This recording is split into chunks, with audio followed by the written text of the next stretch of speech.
Profile പിക്ചേഴ്സിൽ എത്ര ലൈക്സാ കിട്ടിയിരിക്കണേ?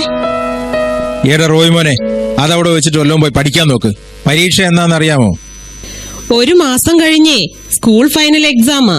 ഇതുവരെ second revision complete ആയില്ല. കഴിഞ്ഞ പ്രാവശ്യത്തെ പോലെ ടോട്ടലിൽ 2 മാർക്ക് കുറഞ്ഞു പോയാൽ ഞാൻ എങ്ങനെയാ മറ്റുള്ളവരുടെ മുഖത്ത് നോക്കുന്നേ?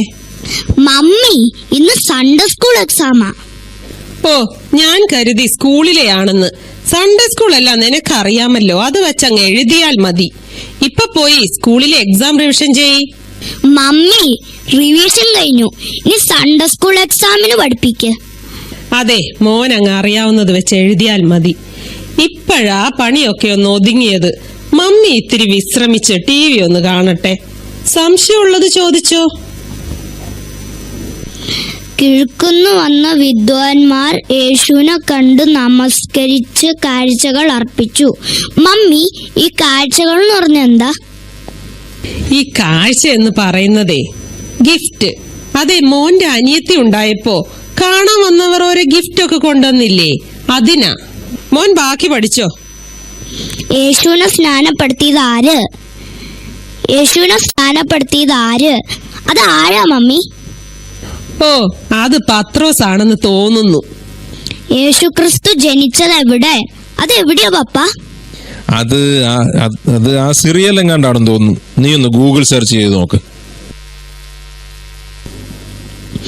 അയ്യോ, സൺഡേ സ്കൂൾ വണ്ടി വരാറായി. എക്സാം അല്ലേ, ഒന്ന് വേദപുസ്തകം വായിച്ച് പ്രാർത്ഥിച്ചു പോ. ഒരു സങ്കീർത്തനം എടുത്ത് വായിക്ക്. യഹോവ എന്റെ ഇടയനാവുന്നു, എനിക്ക് മുട്ടുണ്ട. അയ്യോ, ബാക്കി വായിച്ചേ. ഇതിന്റെ ചാർജ് തീർന്നുപോയി. ബാക്കി ഓർമ്മയില്ലേ? പപ്പ അങ്ങ് ഓർത്തു പറ. അത് മോനെ, വണ്ടി വരാറായി. പ്രാർത്ഥിച്ചോണ്ട് പോയിക്കോ, താമസിക്കണ്ട.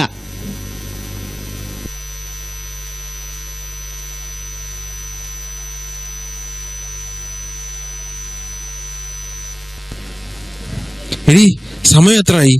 സൺഡേ സ്കൂൾ പരീക്ഷ കഴിഞ്ഞ് അവനിക്ക് വന്നില്ലല്ലോ. ഓ, വരാറാവുന്നതേ ഉള്ളൂ. എത്തിന്ന് തോന്നുന്നു.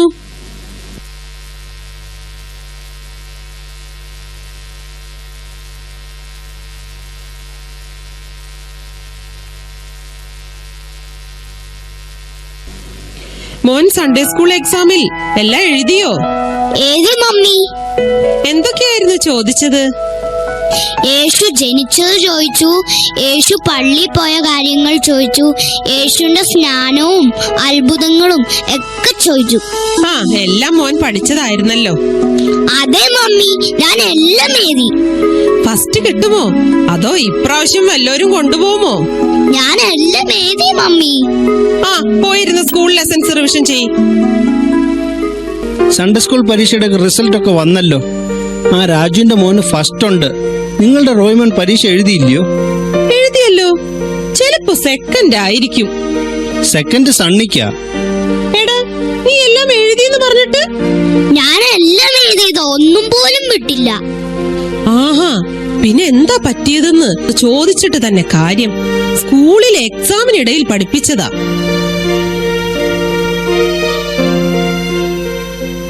ടീച്ചറെ, റോയ്മോൻ എല്ലാം എഴുതിയെന്നാ പറയുന്നേ. പിന്നെ മാർക്ക് എങ്ങനെ ഇങ്ങനെയായേ? എഴുതിയതനുസരിച്ചേ മാർക്ക് ഇടാൻ പറ്റൂ. റോയ്മോൻ എന്തൊക്കെയാ എഴുതിയെന്ന് അവനോട് ചോദിച്ചു നോക്ക. ഞാൻ ചോദിച്ചിട്ട് തന്നെയാ വന്നത്. എന്റെ റോയ്മോൻ എല്ലാം എഴുതിയിട്ടുണ്ട്. അവൻ മിടുക്കനാ. പക്ഷെ അതൊന്നും പേപ്പറിലില്ല. എല്ലാരും ഉണ്ടല്ലോ. എന്താ ഒരു തർക്കം? റോയ്മോൻ എല്ലാം എഴുതിയെന്നാ പറയുന്നേ. പക്ഷെ റിസൾട്ട് വന്നപ്പോ ഫസ്റ്റും ഇല്ല സെക്കൻഡും ഇല്ല. ഇത് എന്ത് കളി? എല്ലാത്തിനും ഒരു പരിഹാരം ഉണ്ടാക്കാം. ടീച്ചറിന്റെ കയ്യിൽ ആ ചോദ്യപേപ്പർ ഉണ്ടോ? ഉണ്ട്. എന്നാ പിന്നെ പ്രശ്നം തീർന്നു. ഇപ്പൊ തന്നെ ഞാനൊരു റീടെസ്റ്റ് ഇടാം. എന്താ? അത് മതി. ആ ചോദ്യപേപ്പർ ഇങ്ങോട്ട് എടുക്ക് ടീച്ചറെ. റോയ്മോനെ, നീ ഇങ്ങോട്ട് നീങ്ങി നിന്നേ. ആദ്യത്തെ ചോദ്യം, എരിഹോ മതിൽ തകർത്തത് ആര്? ഞാനല്ല. ആ ഐസക്കും ജോയലും എപ്പോഴും മതിലേ കിടന്ന് ചാടും. അവരുടെ അടുത്ത് ചോദിച്ചു നോക്കും. റോയ്മോൻ അങ്ങനെ നശീകരണമൊന്നും ചെയ്യില്ല. ഗുഡ് ബോയ് അവൻ. ഇനി അഥവാ അവൻ അത് വല്ലതും തകർത്തിട്ടുണ്ടെങ്കിൽ അതിന്റെ കേടി അങ്ങ് എണ്ണി തന്നേക്കാം. അതുകൊണ്ട് മാർക്ക് കുറയ്ക്കാമോ? ഇത് ബൈബിളിലെ ചോദ്യമായിരുന്നു. എന്തായാലും എഴുതിയില്ലെന്ന് മനസ്സിലായല്ലോ. ഒന്ന് തെറ്റിയാലും സെക്കൻഡ് പ്രൈസെങ്കിലും കിട്ടണ്ടേ? ഓക്കെ, ഇനി അടുത്ത ചോദ്യം. ആദ്യത്തെ കൽപ്പന എന്ത്? ആര് ആർക്ക് കൊടുത്തു? അത് അനുസരിച്ചോ? എന്നിട്ട് എന്തു പറ്റി? ഹവ്വ ആദത്തിന്റെ അടുത്ത് പഴം കഴിക്കാൻ കൽപ്പിച്ചു. ആദം അനുസരിച്ചു. അതാ പറ്റിയത്. പെൺവാക്ക് കേൾക്കുന്നവൻ പെരുവരിയിൽ. ആ, അത് പോട്ടെ. ഇനി അടുത്ത ചോദ്യം. യേശുവിന്റെ ജനനത്തെ പറ്റി ആദ്യം അറിഞ്ഞത് ആര്? മറിയം. ഒരു വിധത്തിൽ പറഞ്ഞാൽ അത് ശരിയായതുകൊണ്ട് ഞാൻ മാർക്ക് കൊടുത്തിട്ടുണ്ട്. കൊള്ളാം. ഇനി അടുത്തത്. വിദ്വാൻമാർ യേശുവിന് എന്തെല്ലാം കാഴ്ചകൾ അർപ്പിച്ചു? അത് സോപ്പും പൗഡറും പാമ്പേഴ്സും. മോനെ, മമ്മി പറഞ്ഞില്ല വീട്ടിലെ അനിയത്തിക്ക് ഗിഫ്റ്റ് കൊടുക്കണ പോലെയാന്ന്. ഇനി അടുത്തത്. ദൈവം നമ്മുടെ പാപങ്ങൾ ക്ഷമിക്കണമെങ്കിൽ നമ്മൾ ആദ്യം എന്ത് ചെയ്യണം?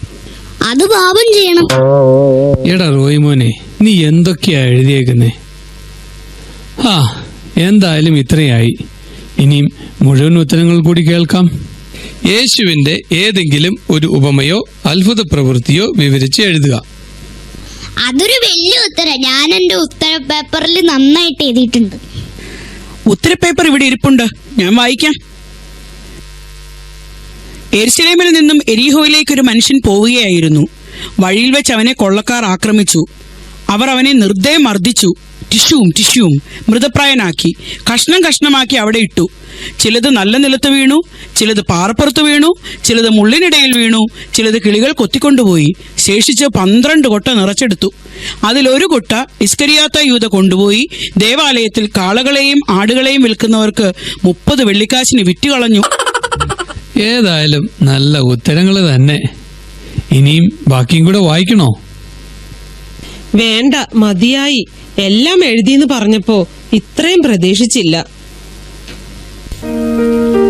ബാലൻ നടക്കേണ്ടുന്ന വഴി അവനെ അഭ്യസിപ്പിക്കാം. കുഞ്ഞുങ്ങളോടുള്ള നമ്മുടെ ഉത്തരവാദിത്തങ്ങൾ മറക്കാതിരിക്കുക. ലോകത്തിന്റെ വിജ്ഞാനം പഠിപ്പിക്കാൻ എടുക്കുന്ന സമയത്തിന്റെയും ശ്രമത്തിന്റെയും ഒരു അംശമെങ്കിലും ശ്രമം വേദപഠനത്തിന് മാതാപിതാക്കൾ ചെലവഴിച്ചാൽ പുതിയ തലമുറ ദൈവകൃപയിൽ ആശ്രയിച്ചു വളരും.